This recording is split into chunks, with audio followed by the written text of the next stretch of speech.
Well, another chance for Czech tennis to have a player in the semi-finals in Hong Kong. Katerina Siniakova, it's good to see her fit and healthy and winning matches aplenty again. Looking to build on that run to the quarterfinals in Ningbo. But that's going to be a big ask against an inspired Anastasia Pavlyuchenkova. On an unbeaten streak in Hong Kong, she's never lost a match here. The champion in 2017 is 7-0, and her performance yesterday in beating Beatrice Haddad-Meyer was inspired. 43 winners in a real battle.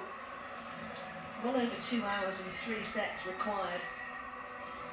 But she found a very high level, and that's what Siniakova's going to have to try and neutralise today. She'll rely on that backhand, which is outstanding, and her ability at the net. The 24-time doubles champion, former world #1 in that department, has lost that ranking this year because things were just hampered a little bit by a wrist issue which took her out of tennis for a couple of months. But she's fit and back where she wants to be, going deep in tournaments. But will a good week in Hong Kong get even better? That is the question for both.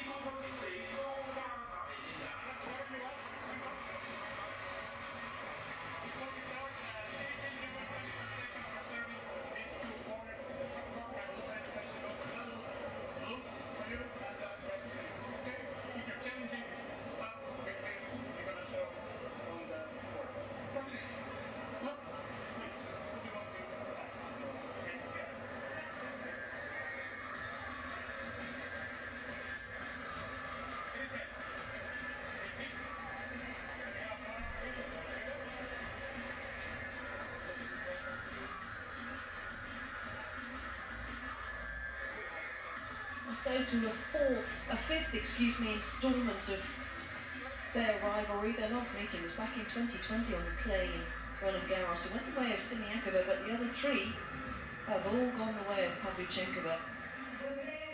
And they were all on hard courts as well, so certainly fancy her chances here today, especially given the record she has in Hong Kong.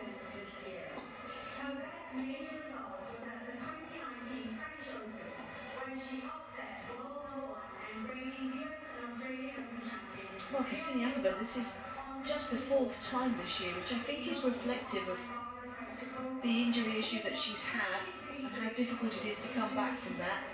Just the 4th time she's won back-to-back. Now, one of those instances was in Bad Homburg, where she galloped to the title on the grass really impressively. It was a 4th singles title of her career. But that run was a big highlight, having made the semi-finals in Merida and then found wins really hard to come by. Only one after that between Merida and Bad Homburg, and then again the same thing happened when she got to Ningbo quarterfinals, where she lost to Nadia Podoroska. That ended a 7-match losing streak that stretched all the way back to the 2nd round at Wimbledon, so it just underlines how tough it is when you come back from injury to find that consistency. Obviously she plays a lot of doubles, and there have been 3 titles in the company of Krejcikova this year, including the Australian Open, but that injury did rather interrupt their hopes of going deep in Paris and Wimbledon as well. Pavlyuchenkova, well, a little bit like Siniakova, she too has started to find some real momentum towards the end of the year, and again, understandable when you consider how long she had out of the game with that serious knee injury, which really hampered her year last year. Just able to play a handful of matches and tournaments before she had to pull the plug on the season and concentrate on recovery. But when you look at what she's done this year, this too for her, just like Siniakova as a 4th quarterfinal of the year. One of them came at the French Open, mind you, inspired by a return to the place where she came so close to winning a Grand Slam title a couple of years ago. There were some fantastic wins there as well over Elisa Mertens and Anastasia Pavlyuchenkova, Lyudmila Samsonova and Linda Fruhvirtova as well. And it helped propel her ranking from, at that stage, outside the top 300 to very close to the top 100. And she's really built on that, as she's building on it again here. Former world number 13. In fact, former world number 11. So close to cracking the top 10 after that run to the French Open final. Didn't quite do it. Nikola Srecic in charge of this final quarter-final today in Hong Kong. We've had some wonderful tennis today. We've had some fantastic tennis all week, in truth.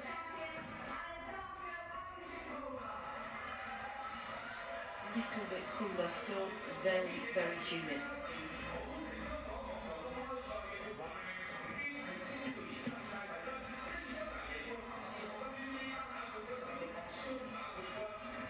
Siniakova currently ranked at 85 in the world, way away from her career high of 31, which she achieved 5 years ago, October of 2018, when she won 2 of those 4 titles the year before and built on that.